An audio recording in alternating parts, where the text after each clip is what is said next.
is going on today, guys? Welcome back. So this morning, first thing, woke up feeling like absolute crap. My throat is completely shot. We got a huge bag of cough drops that we're going to be going to town on all day long, so we just do not feel 100% by any means, but we're still here. I still want to get some things done. On top of that, I forgot about dinner plans for my parents' birthday that we have, so we only really have a couple hours over here on top of not really wanting to talk a whole lot. So we're going to switch gears. We are going to abandon ship on the dually. We're going to get things cleaned up over here, but we'll go to town on that maybe tomorrow when I can kind of explain the turbo setup and not feel like my throat's gonna fall apart. So we're gonna basically put the camera, set you guys up. We're gonna continue on pushing on the first gen. The bed can go back on, the transcooler can go back on. A lot of stuff, like I said, miscellaneous stuff. So that's what we're gonna be trying to bounce to today, so I don't really have to do a whole lot of talking. Not a whole lot of talking to do, other than just kind of start putting everything back together. We're gonna start from the back, work our way underneath the truck, get all that stuff situated, zip tie up stuff, hose clamp stuff where we need to, and then kind of work, you know, from here forward on getting the engine completely done. So we're well on our way. Hopefully we'll be able to get the front clip on. Again, biggest thing going forward is trying to fab up the rest of the intercooler piping. That way we can drive this thing. So that's it, guys.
Alrighty guys, check it out. We are back down on all four tires, super pumped. This has definitely got me just as excited as yesterday hearing it run, seeing it back down on the ground. So like I mentioned earlier, working back to front, bed is on, everything underneath is zip tied, tidied up. Everything from the firewall forward is all we need to focus on getting done. Everything else, the transcooler is back mounted up underneath the bed, tailgate's on, the pile of parts in the bed, slim to none. We got the grill, some miscellaneous stuff, coolant overflow, the coolant stuff. Coolant stuff we'll worry about last, getting the radiator in there last. Gonna worry about the intercooler now, which is in, not permanently, but enough to kind of get the outlets where we need them and kind of see where we're gonna mock up these pipes. Unfortunately, not even this side over here is gonna work with the outlet here and the intercooler pipe. This Banks twin ram just kind of comes out at just a little bit of a different angle, a little bit more forward. So we're gonna have to make our own pipe there, make our own pipe here. The hood almost shuts. The hood almost shuts. Now I do want to get a different hood. The hood stack hole is not even close. As you can see, by the time we were to make even if we pie cut that straight up, this is so much more forward. The hood stack hole kind of comes over here, which is not a problem. I think I was going to get a different hood, maybe a cowl hood, and get it painted. I don't know how that really kind of jives with the rest of the patina look, but my only other option is to try and kind of see where it's like drawn right there. That's where the hole is gonna roughly kind of be right here. So having 2 holes in the hoods, I'm not really a huge fan of that look. So the hood only hits the top of this compressor housing, like right on this support. So we might actually just chop a little bit of that support out, no big deal. I mean, we already have a hole in the hood, who really cares? So yeah, that is gonna be probably it for today. We did clean up the entire dually area, cleaned up all the tools over there, got that all tidied up. So we are ready to install our new turbo and manifold on that tomorrow if we live through the night. I still feel like absolute crap. One last thing I want to mention in this engine bay before my voice completely goes out.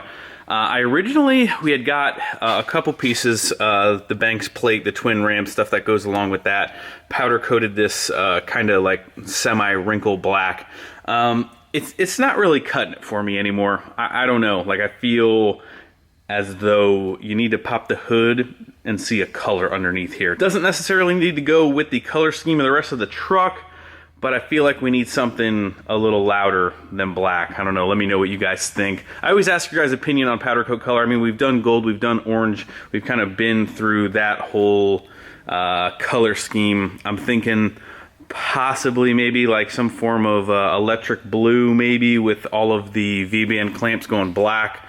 So let me know what you guys think. I don't know, I'm just talking out loud at this point, but I just kind of, the black is just kind of eh. I mean, it's cool, you see these big turbos, but I feel like if there was a loud color in here, you'd be like, oh man. That is gonna do it for this very short video, guys. That's all I got left in me. That's all the time that we have left anyway for today. So always feel slightly better when I get my butt over here, at least if I'm just cleaning up. We got some stuff done on the first gen. We're prepped and ready to go on the dually. So that is going to do it. Hit the like button before you leave, guys. Subscribe if you have not already. I will see you guys tomorrow. We will have another video tomorrow, unless I'm dying. If in case I don't upload, send help.